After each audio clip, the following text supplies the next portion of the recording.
আসসালামু আলাইকুম। দেখুন বন্ধুরা, আমাদের আলু জমির ধারে ধারে কত সুন্দর মূলো শাক হয়েছে। আজ এখান থেকে তুলে নেবো মূলো শাক, কচি কচি মূলো শাক তুলে নিয়ে এই মূলো শাকের ভাজা বানাবো।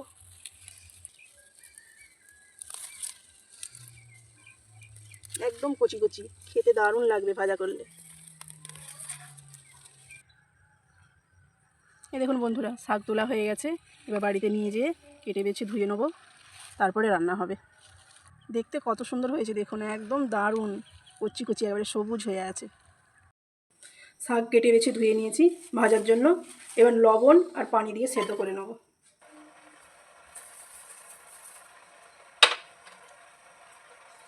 অল্প পানি লাগবে, একদম কচি শাক। চাপা দিয়ে সেদ্ধ করে নেব। শাক সেদ্ধ করা হয়ে গেছে, এবার পেঁথেতে ঢেলে নেব। পেঁথেতে ঢেলে নিয়েছি, এবার নিচড়ে নেবো ভাজার জন্য। সর্ষের তেল,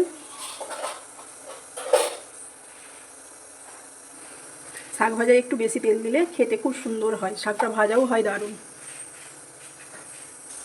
লঙ্কা কুচি,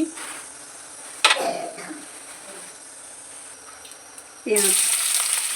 পেঁয়াজটা শাক ভাজায় দিলে শাকটা মিষ্টি মিষ্টি খেতে দারুণ লাগে। পেঁয়াজটা একটু ভেজে নেবো, তারপরে দেবো রসুন কুচি। পেঁয়াজটা ভাজা হয়ে গেছে, রসুন দিয়ে দিচ্ছি।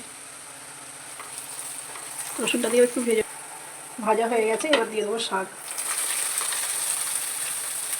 শাকটা দিয়ে ভালো করে সব কিছু মাখিয়ে নেবো।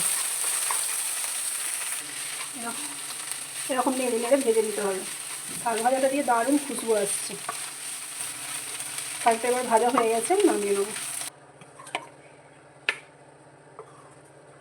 10টার সময় এরকম গরম গরম ভাতের সঙ্গে গরম গরম শাক ভাজা খেতে খুব দারুণ লাগে। শীতের টাইমে একবার হলেও বাড়িতে বানিয়ে খাবেন। লাইক করবেন, শেয়ার করবেন, সাবস্ক্রাইব করবেন।